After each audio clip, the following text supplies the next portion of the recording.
listening to the Mark Bradford Alchemy for Life podcast. Today I chat with Nicholas Arnold, and we cover quite a bit. It's pretty cool. All right, I'm here with Nicholas Arnold. Hi there. Hey, thanks so much for having me. Oh, you're very welcome. And as I always say to everyone in the beginning, I'd like you to tell us what you do, which isn't who you are, and we'll get into that later.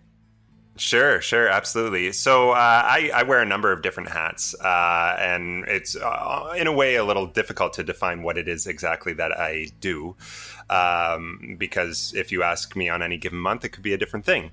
But basically, I'm a performer, writer, I say performer / entertainer, speaker, and filmmaker, occasional filmmaker. And that more or less covers it. That's where I spend most of my my skills and talents and passions. Very nice, very nice. When it comes to the filmmaking, what has that experience been for you? Has it been something you jumped right into, or is it something you slowly built up? Is it? Well, interestingly enough, and I mean, this is something that I've had to grapple with,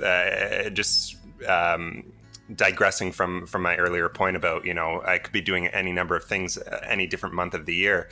Filmmaking was this thing that I had sort of promised myself when I was a little kid. Literally, I was 5 years old, and I received my first toy video camera under the Christmas tree, and I started making movies with my siblings. And it was this... not an obligation, but because it was something that I wanted, but it was very much my entire childhood growing up. It was Nicholas, the movie maker. Nicholas is going to be the Spielberg, and so even though it was always choice and I loved doing it, it was almost as though I felt like I had to honor that part of my early childhood. And even when I started in my early 20s grappling with the fact that I didn't even necessarily enjoy certain aspects of filmmaking, in fact, a lot of aspects of filmmaking, I still pushed through because I felt like that, but 5-year-old Nick said he was going to be a filmmaker. I have to honor that. Yeah. And so it took a really long time to actually figure out, what about filmmaking I actually like. And when I really sat down and asked myself that question, what I realized was, I love telling stories. And I realized that there's a number of different ways in which a person can do that. Even within the guise of filmmaking, you can be an editor, which I really enjoy doing. I love being able to sort of create something, more or less from scratch in the comfort of my home. I'm not a big fan of being on set. So, this whole thing of Nicholas being a director when he was younger, that was something I had to reconcile with was, how can I be a director if I hate being on set? I hate the hours and, especially if the locations aren't very fun, I don't really like it. And I don't like the egos that develop on set either. Mm-hmm. That being said, these epiphanies didn't come from lack of experience. I made 2 feature films and a bunch of short films, and one of those feature films took about 6 years to make, from the start of the script to the time we premiered it. Yeah. So this took a lot of trial and error to actually figure out, what am I? But for the longest time, the vast majority of my life, I defined myself solely as a filmmaker. Okay. You mentioned you answered one of my questions that came up right away, which is I was going to ask who you were honoring, because you said I needed to honor that. So you were honoring yourself. You were honoring okay, because I wanted to know if that was expectation of someone or people around you. But I think it's a mix of both. Like when you're 5 and people are saying that about you, everybody from your immediate family to extended family to friends, teachers, there is then this sort of expectation. You've grown up almost promising everybody that you'd become this thing, right? And I was lucky enough to grow up in a very supportive household. So it was, supportive almost to a fault, right? Where everybody's saying, one day you'll be up there at the Oscars, Nicholas, and so you start feeling like you do actually, in a way, owe your parents So it was more to. than you, right. It was more than me, definitely. Right. But also, when you look inward, it's easier to actually shed the obligations towards others, I think. What's harder is the obligation that you've promised to yourself. And so that came a lot later, was me going, hey, you know what? It's okay to change paths. Right. Absolutely. You touch on something important that, and something I say is like when I started getting into coaching, I realized a good coach holds someone accountable to the most important and scary person in your life, which is you, and that it is. And it works both ways. And you're saying the opposite, in which you don't want to disappoint that person, even though you're surrounded by people who had this sort of default expectation for you. You still had to embrace that. If you didn't embrace it, you wouldn't really care. You'd be like, yeah, they think I was going to be doing this, but I'm going to do something else. And yes. You also said, there was a lot, and I don't mean to focus so heavily on something you said wasn't a big part, but you said you didn't enjoy. There are a lot of aspects that you didn't enjoy about filmmaking. Care to expand on it? Yeah, no, I for me, it took a long time to realize why I would spend 2 weeks on shooting a movie and come away from it more or less each night. Not that I wasn't feeling satisfied, but just that it wasn't. You get that little spark inside of you when you're doing something that you love. And I'll talk about that a little bit later when I did kind of stumble upon that. And none of it, that would never happen for me when I'd be on set. And I pushed that to the back of my mind over and over and over. Even when I was in film school and we're doing all these projects, I didn't really like shooting any of the projects. And I sort of was denying that. I was ignoring it.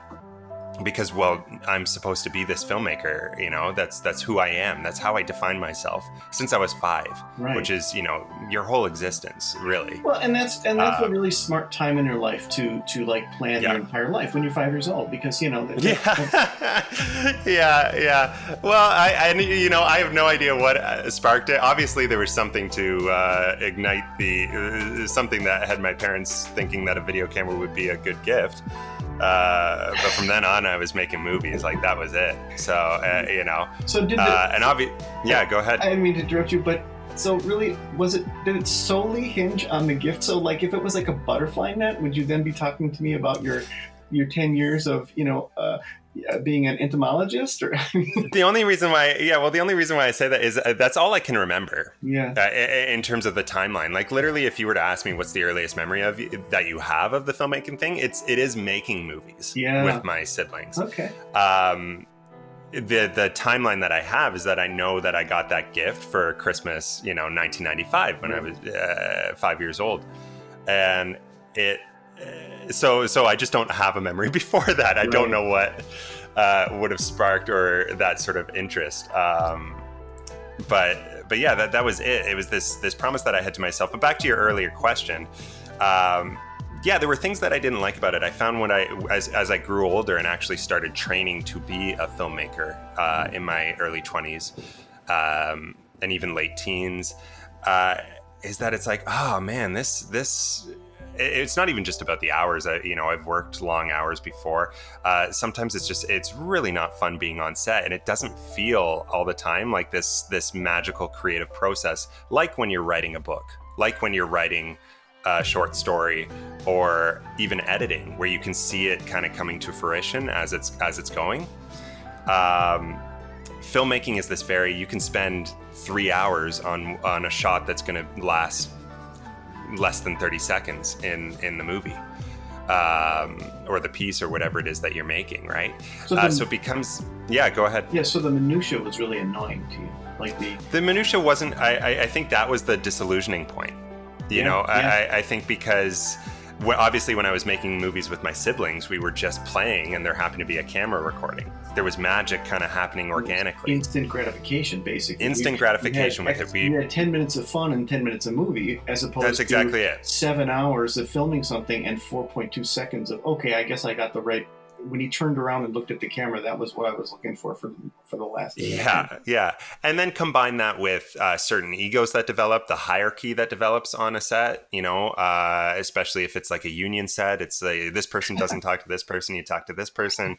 And it just starts to strip away all that stuff that you enjoyed when you were 5 or 6. Right. And it's not that I don't, like, I love the creation of movies and filmmaking. And that's where I discovered, editing is a skill I also have. And I really enjoy that because I edited one of my features.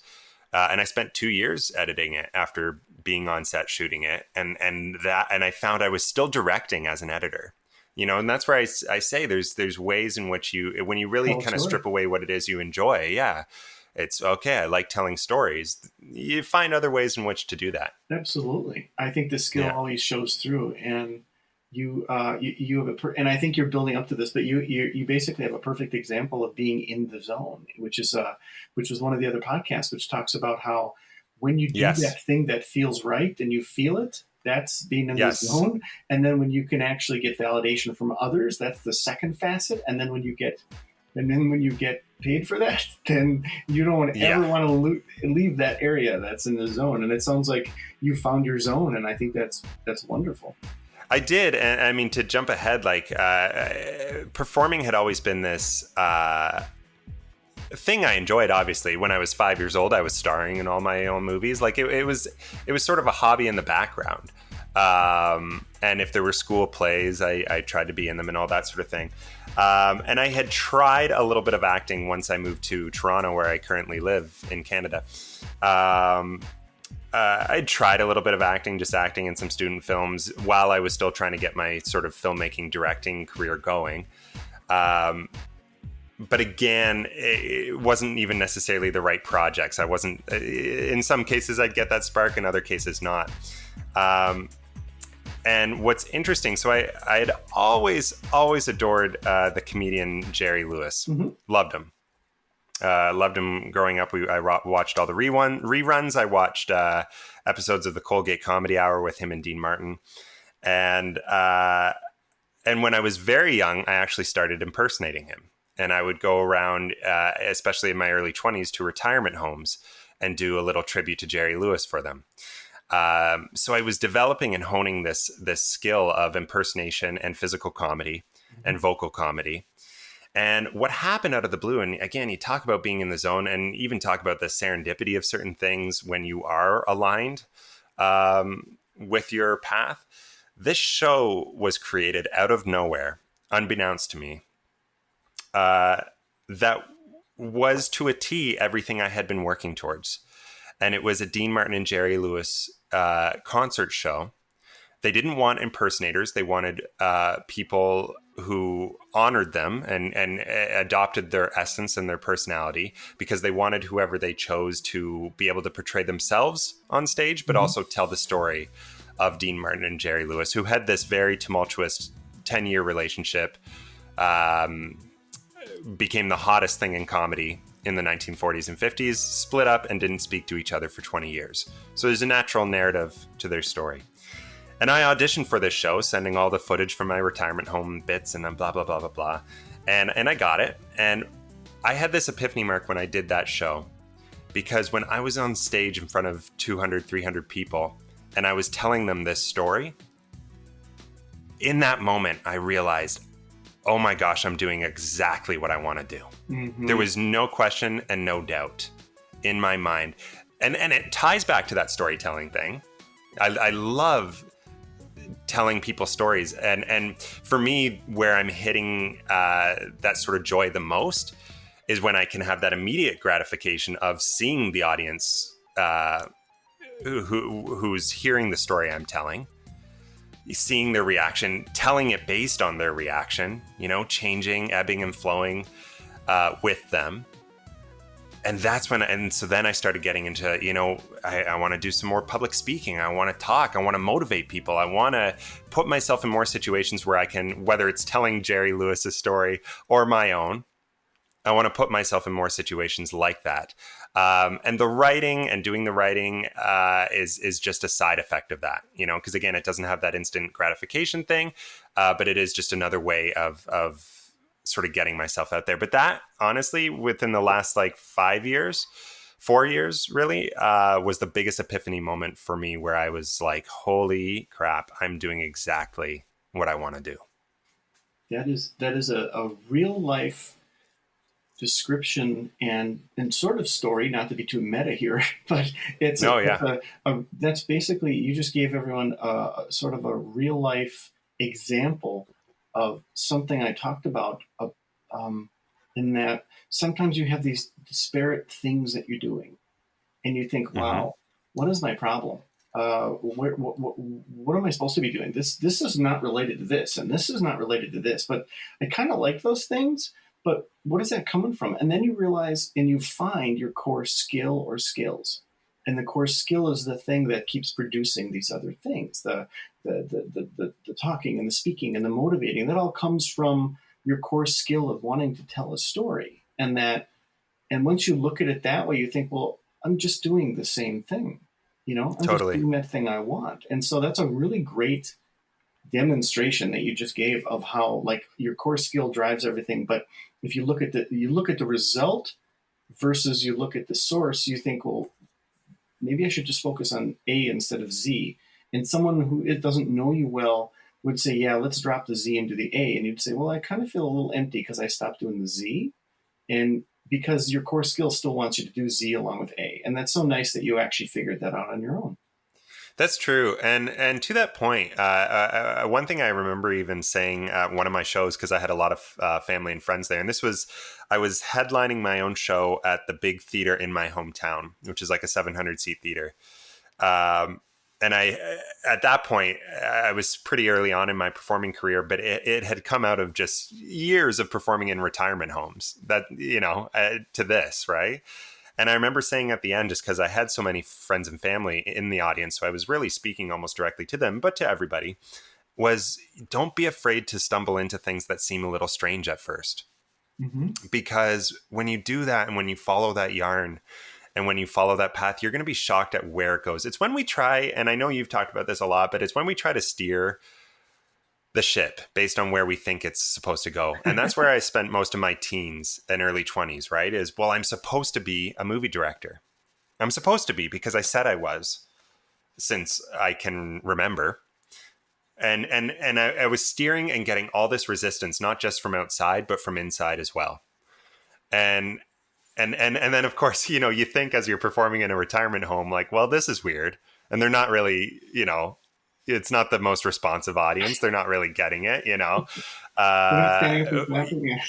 Yeah, you're kind of just doing a service at that point, which is a very important service, but you're not necessarily, at no point did I think, in a year from now, I'm going to be headlining my own show, or I'm going to be a part of this amazing tour that's been touring for 4 years now, with a live band and all this kind of stuff. At no point, I mean, maybe in the back of my head, right? But at the time you're thinking, I don't know how A gets to B.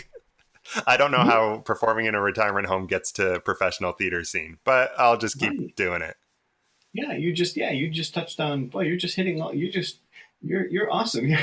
You just hit on the whole steering from afar thing. I mean, you now you demonstrated steering from afar, which is exactly right. That, like, you can only steer so much from 800 miles away from the city. You go, I see that little dot, I'm just going to point myself at it. Yes. Okay, well, whoops, versus going, oh, that's right, I may have to turn a little bit. Maybe there's construction. Yes. And if you just kept it on autopilot, you would miss the city by 105 miles because there's no way you can hit it from there. And you may not even want to go to that city. You get closer and you're like, oh, I kind of like this one better. And so, yeah, it's just, you do yourself a disservice by letting your 5-year-old steer you so much. Right. So it's nice that you said, okay, let's see where we're going here. That's one of the things, I mean, when I have talked in schools and I'm talking to grade 9s or 10s or even 11 and 12, because especially grades 11 and 12, they have these ideas of what they want to do or they're starting to. And one of the things I say is, and this is from experience, is your dreams aren't going to unfold the way you expect them to.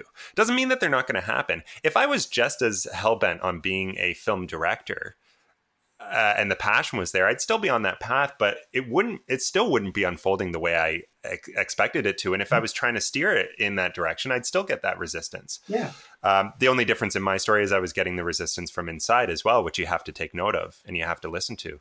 Right. And if you think that the resistance from inside is like this rare thing, you're silly, because that happens with everyone. With any time you just decide to steer a little bit to the left and a little bit to the right, there's a part of you, the self-preservation, that says, "Oh, I don't know if I want to do that. That might be painful." Oh my goodness, yeah. And I mean, the good stuff really doesn't come without that pain. You really have to, if you're going to experience dramatic change and shifts in your life, you have to let go of the wheel just a bit, you know? Wow. Exactly. So we've talked quite a bit about the producing of movies and so forth. And you said you did 2 full-length films. It took 6 years for one of those. But right now, you're not so much into the filmmaking as you are into the performing, right? Very much so. That's just where to one of your other points, that's where the money started coming in. And I had to listen to that. There's that. It was aligned with the passion and that epiphany moment. So, it's that sort of threefold thing, right? Where if you can get paid to do it, you should, and you love it, you should see where that leads. And that's kind of where the phase I'm in right now. I don't see myself making another feature anytime soon, but I do quite regularly support my friends and colleagues who still are in that sort of, who I've met through that filmmaking world. I support them. So, I mean, as recently as a couple months ago, I was on set being a sound guy, even though I'm not a huge fan of being on set and I hate the all night shoots. I'm there because I've got the skill set and I'm a friend of theirs and blah, blah, blah. I use my musical skills. I'm scoring a friend's film right now. So providing the soundtrack for that. So I've still got my feet dipped in that world. I just can't see myself heading up a project as big. When you make a film, when I made that feature that took 6 years, I finished it when I was 20. I premiered it when I was 24.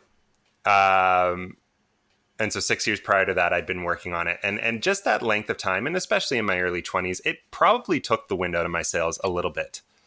Okay. And just because it was an exhausting process, and it really was a labor of love, and it hurt, in all the good and positive ways. It hurt getting that creation out there.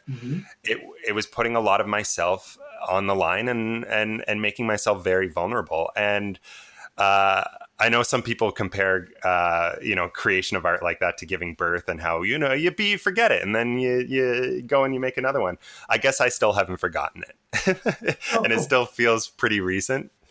So I can't see myself willingly. It would have to be the absolute right story for me to willingly go through something like that again. Right. Especially when I'm enjoying this other aspect of performing and entertaining and speaking so much. It would have to be this story that just kind of hits me like a bolt of lightning, and I go, wow, I have to make this. What if the form of media changed? So in other words, if you could throw off all the working on the set and the long hours, well, not so much the long hours, but the off hours and this, that, and the other thing. And what if the form of media was not a movie, but rather a screenplay, or rather a book? Well, that's exactly it, Mark. And I have experimented with that. So I made, last year, I spent the majority of last year making a podcast. And it was a narrative documentary podcast. And that was employing all of my filmmaking skills, but in a way that I really enjoyed. So I was narrating the story. I had interviewed people, and I was using sound bites of their interviews. So it was a full production, and there was music and sound effects and all that. So you're creating the mood as the listener is listening to that. It was called Paying Tribute. And based on my experience of performing, it was all about tribute artists and the legends that they honor. So I had this guy from Canada who he's called the Chaplin guy. And Charlie Chaplin's estate regards him as sort of the greatest in the world who portrays Charlie Chaplin. Yeah, he's the Chaplin guy. And so I told his story as well as Charlie Chaplin's. And when you listen to that episode, it reads like a sort of bedtime story or like an audiobook. And that for me, and so I've actually, when you say that, I'm very interested in that, in the changing of mediums. I think to your point, even when we go back to what was I not enjoying about filmmaking, I think I wanted to be a filmmaker in the 40s and 50s. And when I got on set and realized that wasn't the world it had changed, I didn't enjoy it as much. Well, when you win an Academy Award for what I'm about to tell you, just think of me. Just write me on that little piece of paper when you take it out of your pocket and the music plays because you thank too many people and you shouldn't have thanked me. But why? What? Wouldn't it be a crazy thing if you actually did that? You said, okay, I'm going to restrict myself. I'm going to make a film, but I'm not allowed to use any technology that existed after 1945. That's exactly it. Yeah. Wouldn't that be crazy? Yeah, I love it. and that's exactly it, Mark. I'm more interested, I think, in experimenting with things like that. Yeah. And crazy. Different mediums or different ways of doing it. I'm not there yet, but I've been starting to toy with that in my head and in things like making a podcast, a narrative podcast, for the last year and a bit. Because that's where it starts to feel creative again. Otherwise, you're just part of the machine a little bit, Right, exactly. And yeah, you were clearly held down more than once by the mechanics of the machine in which you wanted to produce your creation, but you just wanted to produce your creation and throw that all off. And I could easily see that being a very popular Kickstarter, a surprisingly popular Kickstarter in which you said, I'm going to make a movie. Here's my background, and I'm not using any technology above and beyond 45. So I'm going to need to buy this, and this. And so I think that'd be one of the neatest things to follow. And you could even do, as you were saying, a storytelling narrative podcast describing how you're doing it along the way and the hurdles. Because you could even get to the point where you say, look, in today's world, you can't really do it. People would just see that as a learning documentary. That would be fascinating. Well, and as you've probably seen from some of my stuff, is doing impossible things or seemingly impossible things is kind of a hobby of mine. Something I preach and talk about. The piece of metal that you throw over an ocean, that sort of thing. That's exactly it. Exactly. Yeah, I think that's fascinating. You clearly have a good connection to beyond your birth, because I know you're not that old, but you a lot of your references are. Like a lot of your references from the past so you clearly have a good connection to the past beyond your years. Very much so. I think the past has a lot to offer us. We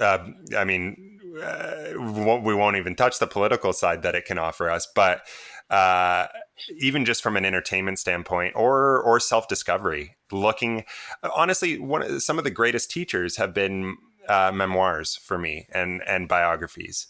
Especially when it's people I admire, it's reading about or learning about what made them tick and how they accomplished their goals. And so that from a very young age has probably been part of this building of an old soul, that I've been told I have and feel I have too. Yeah, I definitely don't feel like I was born necessarily in the right era. Or I'm making do in the era I was born in. It is fun, though, to be in this era and sort of have the ability to draw from the things we do have to kind of make the things happen from the era that you feel comfortable in. And totally. When we're doing this show, this Dean Martin and Jerry Lewis show, and we're essentially bringing back not just the story of Dean and Jerry, but we're bringing back an old art form that is dead, and that's the nightclub act. There we go.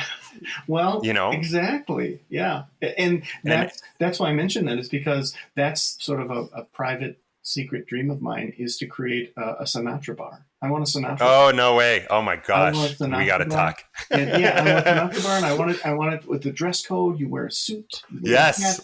And we don't serve beer, we serve drinks. And all that stuff. And there's a show nightly show, the whole thing with the band. And so clearly someone like you would be very much one of the people who would be performing there. So yes, you would love this, Mark. As I'm sitting right here, the thing on my desk that holds my house keys is an authentic ashtray from Jilly's nightclub. Oh, wow. Yeah, where, you know, Frank Sinatra hung out quite a bit, and a lot of the mobsters from the day and all that sort of thing. Yeah. Absolutely, I'm an old soul when it comes to that, and I'm obsessed with the idea of bringing that art form back, both in the style of performing, and then I think you touched on it perfectly. We need people who are also just interested in bringing the atmosphere back in a way. Yeah. You know, it doesn't necessarily mean people need to dress up in straw hats and all this sort of thing, but like just that nightclub type of thing where you had nightly performers who weren't just, you know, doing stand up or playing an acoustic guitar. They were triple threat performers on these tiny little stages for these nightclubs. And one of the guests I had not too long ago on this podcast was a young woman who actually studied opera, but also has her own band and sort of takes that. I think I listened to her. Yes. Yeah. And so she's perfect for that sort of thing. She's the same kind of person that would be perfect to headline that. And you're right. You could, and I shouldn't focus on me at all, so I apologize. But I think when it comes to this fantasy of a nightclub, I think you made an excellent point I hadn't considered, that you could actually take the essence of it but modernize it. You don't have to have it look and smell and sound like the 40s. You can have it look like today, but also still have that same essence where people come there to slowly smolder and sip martinis and things like that versus just to get really loud and obnoxious. Yeah. I think that would be the key, right? Is it's got to be this sort of neo-nostalgic thing when you do these shows. And I think that's actually why our show has been enjoying the success that we've had over 4 years. Mm-hmm. And it keeps getting booked and audiences keep coming to it. Is there's something modern about it. Derek, my co-star, and I, there's something modern about us, even though we're telling these stories and sharing the essence of Dean Martin and Jerry Lewis, and slipping into their personas a bit. We're also Derek and Nick, who are two guys in 2019 performing. Mm-hmm. And so we don't pretend to be anything other than that. And I think if you were to do a nightclub like that, I think the key to its success, otherwise you'd scare people off. They'd feel like it's some sort of Halloween thing or cosplay type thing where people are dressing up as their favorite 40s crooners.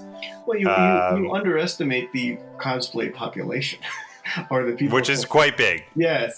So when you say that, it is massive. Yeah, I do agree with what you're saying, right? That you wouldn't necessarily have to be. This thing is this tiny little bandwidth of this is all we are here. Versus no, we have this kind of flair to it. We just have this kind of personality that shows through with everything you do, which is very in line with your show and the way that you do it. Yeah. I think when we're talking like in terms of accessibility and longevity, that's the way you'd have to go. It would have to have a touch of the modern spark in it. Listen to us. It's funny listening to you and hearing your coaching side come out because already we've been talking 30 minutes and you're going, yeah, but if you just do this and adjust this, make it happen, which is great. Yeah, I want to make that happen. That would be fantastic, and I think you'd be awesome at that. So that's really that's great. And speaking of that, I normally ask a number of time, energy, and resource questions because that's really the overarching umbrella. But we've already subtly touched on a number of things. It's clear where a lot of your time, energy, and resources go. So I wanted to explain the absence of me asking those questions in this half hour because you actually have done a really good job of explaining a lot of that. Oh, thank you. Well, efficiency, right? It's or, time. or maybe being more in touch with a lot of what you're doing and the path you've taken and not taken and why. Because you, like I said, I think you figured out your core skill and it's rare when people do that. It takes a long time for people to figure out their core skill because sometimes it's really deceptive. And like that I said, is true.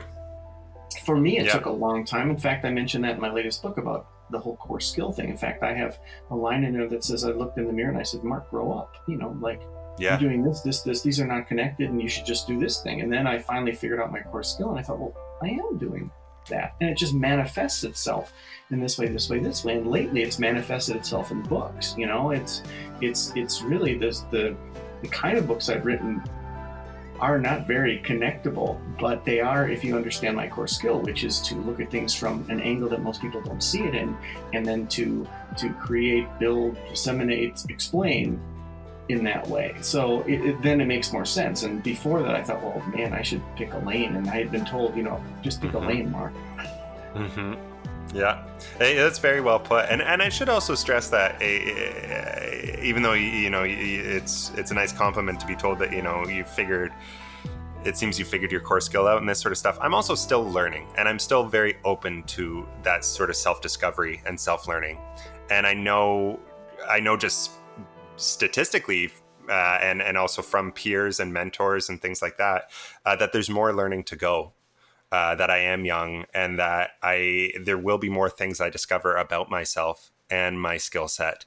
And this sort of epiphany and discoveries that I have had over the last few years is really just the beginning. Right. And so I need to be open and ready and willing for what else is to come. Right. And I don't think you've discovered the talisman of the meaning of life. I wouldn't mean to suggest that, but I do think that. No, but I do walk around like I have. So well, that's good, especially if you flash it around the people and say, "See this pretty shiny thing? What do you think of that, huh? Could be yours for $19.95." But but I think when it comes to that whole core skill thing and you learning, people, it's funny when people say, "Oh yeah, I'm a lifelong learner." Well, everyone really is. I mean, we all are. If you're not considering everyday learning, then you're just silly. I mean, we don't learn things and then just stop. And sometimes I have a little bit of a disagreement with academia in the way that's presented, as if we have this intense learning and then we're done and you're on your own because now we filled your brain up. Where there's a lot more learning to be done, and there's a clear difference between knowledge and wisdom. 110%. Yeah, and I learned more from making my feature than I did from film school, hands down. And it's not that, I mean, film school taught me the technical aspects and the skills to get that made, but the actual going out, I guess that's where the wisdom came out of it, when I can speak to other filmmakers. It's because, I was in the trenches and I made it, Yeah, I literally, absolutely. I the technical side of me, when it comes to this podcast, that's my secret identity and vice versa. But the technical side of me, so much that I had self-taught and learned when you couldn't take a class on the things I was learning because you had to be in the environment learning it and creating and pulling technologies together and figuring out creative solutions and things. There was no such thing because high schools and colleges were 5 years behind, and 5 years behind technology is irrelevant. So that's crazy. Yeah, it is, because it moves so quickly. So getting your hands dirty and just that willingness and that, I don't want to say courage, I don't want to oversell it here, but just the ability to just throw off some of that fear and say, no, I'm gonna do this. And as I literally posted on social media today that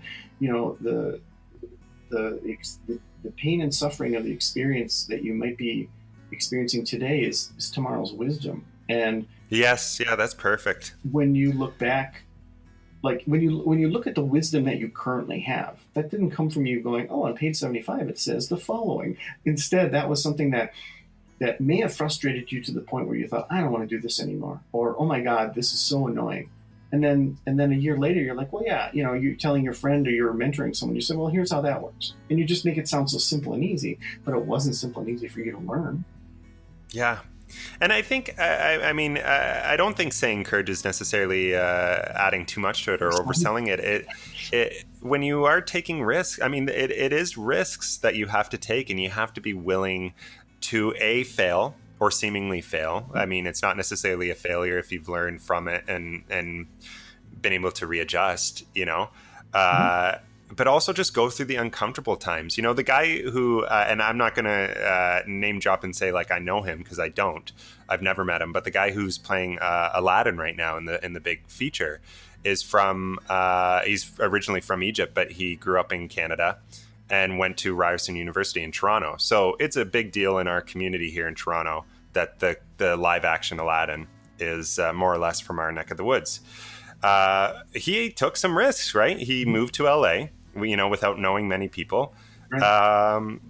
to pursue the acting and follow it, and within a few years, he's Aladdin, but and of course we see the shiny side of that all, and I don't know him, so I don't know the truth, but I imagine that making those shifts and making those changes, whether it's I know actually in interviews he has talked about that the first chunk of his time in LA for quite a while, about a year, was on people's couches, friends and family. So he's, living without an address while he's pursuing this. You have to be willing to, and it does take a little bit of courage, because it's so uncomfortable to go through these periods, to get to that other side where you do obtain wisdom or success in whatever way you view or label success. Right. And I've said many times, and I'm not the first, so I'm not going to take credit, but an overnight success takes about 10 years. Yeah. Yeah. Oh, it absolutely does. It absolutely does. And that's where online presence is so important, but also can be very skewed, because it does seem as though everything we're doing happens overnight now online.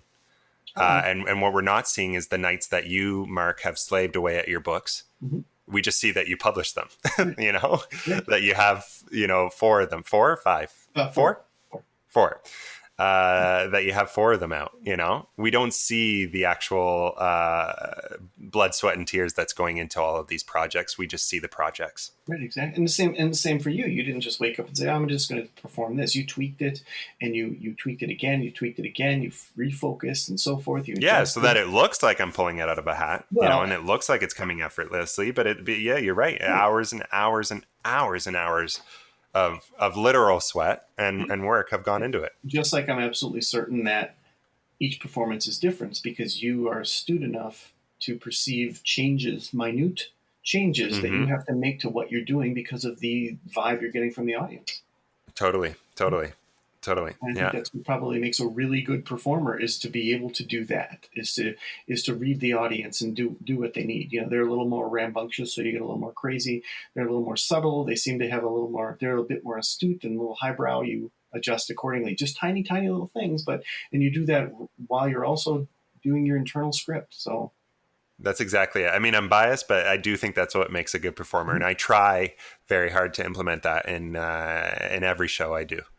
Well, I think it's clear if you ever look at someone's reel, their sizzle reel, as it's called. I think when you look at, you see the differences, because you see that one was on a big stage and one was somewhere else, and you think, wow, each one of those actually looks different, even though he's pretty much saying the same words.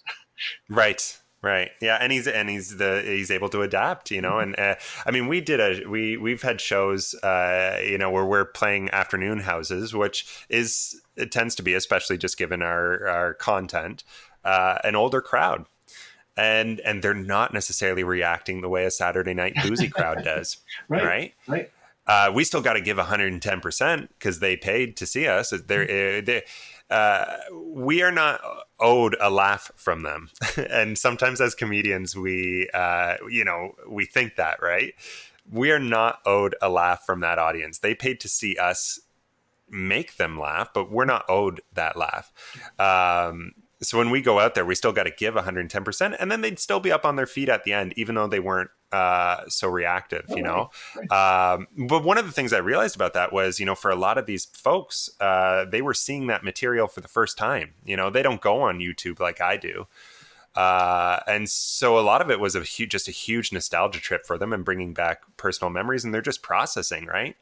But you still got to be working with that, especially with our show, which is very interactive with the audience. You adapt, and then you do get the boozy night Saturday night crowd where the front row is just had one too many, but you're working with it and you're having fun, and it maybe is going to derail certain parts of the show, but you're going to get it back, and that's the fun of it all. That's perversely exciting, isn't it?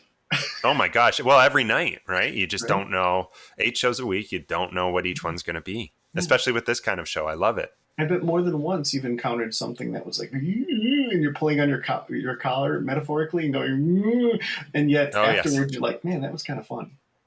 Yes, absolutely. Oh my goodness. Yeah. Yeah. I mean, I have stories from the 4 years of doing this show that, I mean, I'd take an hour to tell them, but they are priceless, and they're memories that'll hold forever. And what's beautiful about it is they're not recorded. So I have no choice but to just kind of, Spin a yarn for us, right? yeah, just hold these stories, which are so funny because of certain audience members, Well, speaking of this performing that you're doing, so what flavors do you have of this? I know that some of it are shows, but do you also do corporate events and things like that as well? I mean, you MC, right? That's one of Yeah. your.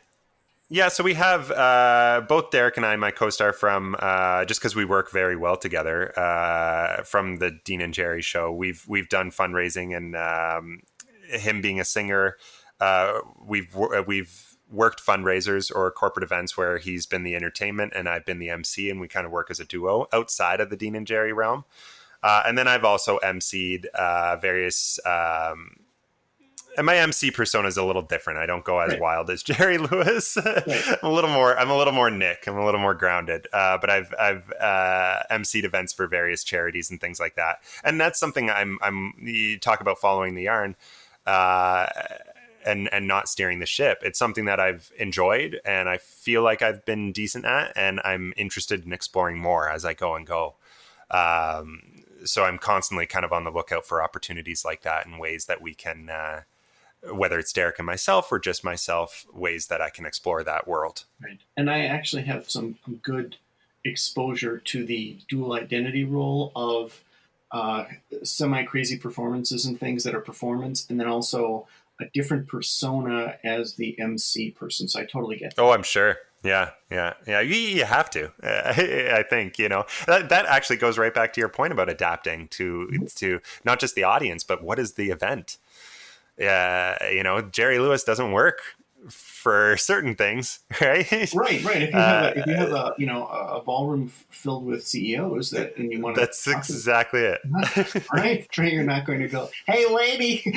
Yeah, so you got to read the room. You read the room, hopefully ahead of time, so you're not doing that on the fly. Right. So and you work accordingly. So MC, comedy, performer. Yes. You also sing, and you also play the piano. I play the piano and I act. Actually, in about a week, I'm going to start rehearsals for a show called Tuesdays with Maury. Oh, sure. Based on Mitch Albom's book, and I'll be playing Mitch Albom, and that is obviously heavy drama for anyone who's read the book. And that is going to be great. It's been a long time since I've done drama, and that is a chance for me to really shed not just the Jerry image, but I've been working on this Nick image for so long as an MC and entertainer, that now it's like, okay, I actually get to dive into someone completely different and fully pretend to be them. And it's just straight drama, no interacting with the audience. Yeah. Just telling a story in that way. So yeah, I do that as well. I want to keep my promise to you. I promised you that I wouldn't take more than an hour of your time. So I want to give us a heads up to make sure you also get in some stuff. So I will make sure that you and I communicate offline, and you'll give me the links to your site and yes, performances and upcoming stuff, so that people can contact you, people can hire you, all that good stuff. So that has been said. So now you know to make sure that I have that, and I'll make sure that's part of the article. So in addition to that, is there any kind of shout out that you want to give before we sign off? Oh, I don't know. I guess, I mean, hi, Mom. No. Well, you can interpret a shout out as in like, "Hey, how you doing? Yo, yo." Or I know what you mean. Yeah, yes. A shout out as to, "Hey, everyone, make sure you see this," or "Make sure you see me here," or something like that. Yeah. No, I mean, there's a list of shows I'm doing. If anyone is particularly interested in that Dean Martin and Jerry Lewis show, we're going around and doing it a bunch, at least in Canada. And I'll give you the link to my website will be in the description and on the article you post. And that's got all my show dates there over the next 3 or 4 months. Too. Feel free to say your website right now. Yeah, sure. My website is imnicholasarnold.com. I am nicholasarnold.com. And that'll get you right there. That's got everything, the Tuesdays with Maury show that I'm doing. And then if I am booked for any other sort of things, whether in the States or Canada, you'll see all of that there. But it's ever changing, Yes. So and it's nice that you have a hub for it as well. So because when you have so many things, it's important to have that hub. I realized that very quickly into this whole entertainment career is that, if you do well enough, the first thing people ask is, where can we see you next? Right. And if you don't have that hub or somewhere else to sort of anchor them. But with that, and on that website, everything I've talked about here, my filmmaking, that film that I spent 6 years making, you can watch it for free on my website. Nice. And all my writing and everything is there as well. So that's really the central place for everyone to go. It's wonderful. And something I learned also from you is that you say your hometown the same way that people from my hometown say ours. So you're from Toronto, but you say Toronto. You sort of butcher that first, just like people from Milwaukee say Milwaukee. We just we get rid of that. I never noticed that about. It's very interesting. We just sort of get rid of that first syllable. We just sort of slur it like we're drunk. And yeah, it's true. It's very true. And Toronto because you're just tired of that syllable. You're just tired of it. It's funny though. We have a big self-awareness about that in Toronto. Everyone points that out to each other. Oh, cool. So it's not just outsiders bringing it up. Yeah, but it's the same thing although with Milwaukee, I think I'm the only person that seems to notice that here. When I say that to people here, they say, no, we don't. No, we definitely do. Yeah. There's Toronto, and Toronto. I guess now I'm overanalyzing it, but Toronto. Yeah. Toronto. Yeah. Right. Yeah. I love raising perceptions so that people get annoyed with me. I always appreciate that. Oh, yeah. No annoyance here. No annoyance. Yeah. Cool. Well, this has been really fun. And I really appreciate you taking your very valuable time out of your schedule to sort of sit down with me virtually and chat through this. This is some really good stuff. And I really hope that everyone takes 20 seconds to at least either Googling you finds you pretty quickly as well, along with a couple other interesting figures from history in the 17th century. Yes. I've read up on them, yeah. They can see your YouTube videos pop up right away, so they can kind of see you. You have a nice reel that pops up too, so people can see that. And like I said, I promise I will have the links in the article so people can get to you as well. Yeah, that's great, Mark. Hey, thanks so much. It's so nice to have a conversation and kind of just chat about this stuff from someone who's just as knowledgeable as you are. So it's really great. Well, thank you so much. I appreciate it. And perhaps sometime you can come back and tell some of those stories that are only in your head. Yes, absolutely. Anytime. Awesome. Take care. All right. Thank you so much, Mark. So the incorrect microphone was actually active during this conversation. Fortunately, Nicholas's voice was just lovely, but mine was a bit echoey. So I want to apologize to you for that. So sorry for the fact that it sounded like I was in the bathroom or something talking to him. So again, I apologize for that. I even put the apology in the article. Hopefully it was still a good podcast. I think it was an awesome conversation. So again, my apologies, 1,000 apologies. I'm sorry. That's probably enough. All right. Take care. Hey there. Thanks for listening. You know I always appreciate your feedback, right? Well, here's your chance. You can connect with me on Instagram, via the Alchemy for Life site, or most other social media. If you like this podcast, you may love my new book, Alchemy for Life: Formulas for Success. The 239-page paperback is available on Amazon and everywhere else you get your books. All this info is available at Alchemy for Life. Thank you. See you next week.